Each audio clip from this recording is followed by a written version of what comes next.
जय भोजपुरी रउआ लोग से एगो निहोरा बाकी लाल रंग के सब्सक्राइब बटन के दबा के भोजपुरी फैंस क्लब से जुड़ जाए जा और ये घंटी वाला बटन के दबा के भोजपुरी के सब जानकारी बिल्कुल फ्री में मोबाइल पे पाई जा। परिणाम भोजपुरिया जहान हम पंडित अनिकेत तिवारी आप लोग के स्वागत कर रहा बानी आप लोग के भाषा वाला आप लोग के favourite channel Bhojpuri fans club में। इस रिपोर्ट में रउआ लोग के बतावे जा रहल बानी कि खेसारी लाल यादव एक गौर महंगा बजट के गाना लेके आवे जा रहल बाड़े, जोन गाना के नाम बा लागे लो जहर। जोन गाना जो कि भैया Balaji records Bhojpuri official YouTube channel पर बहुत जल्द रिलीज होके जा रहल बा। जोन गाना में आप लोग के खेसारी लाल यादव और शिल्पी राज के मधुर आवाज सुने के मिली। एक गाना के लिखले बड़े आजाद सिंह और एक गाना में म्यूजिक बा आजाद सिंह और विवेक सिंह के और एक गाना के डायरेक्टर बड़े विभांशु तिवारी। जी हाँ भैया, भोजपुरी में कई गो सुपर हिट गाना के डायरेक्शन कर चुकल बड़े, जिसे मोहब्बत अब बेचाता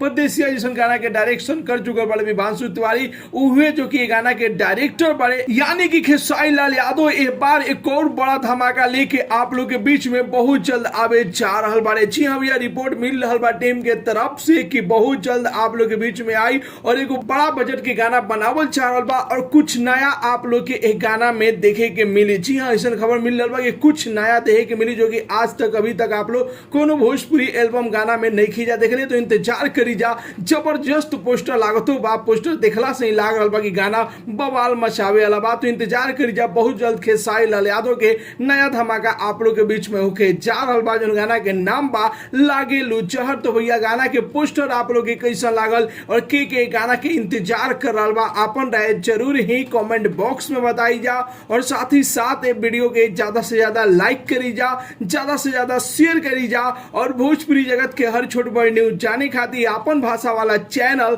भोजपुरी फैंस क्लब के जरूर ही सब्सक्राइब कर लीजा। मिलत नहीं भैया अगला वीडियो में एगो नया न्यूज के साथ है, तब तक के लिए बाय बाय, टेक केयर, जय भोजपुरी।